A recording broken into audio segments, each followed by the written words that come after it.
Suicide is crime, it is not solution.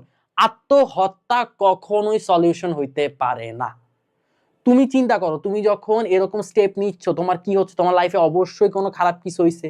সে খারাপ কিছুটা তুমি তোমার বাবা মায়ের সাথে শেয়ার করো, তোমার বন্ধু বান্ধবের সাথে শেয়ার করো, তোমার বড় ভাইদের সাথে শেয়ার করো, বড় আপুদের সাথে শেয়ার করো, না পারলে শিক্ষকের সাথে শেয়ার করো, কিন্তু শেয়ার করো।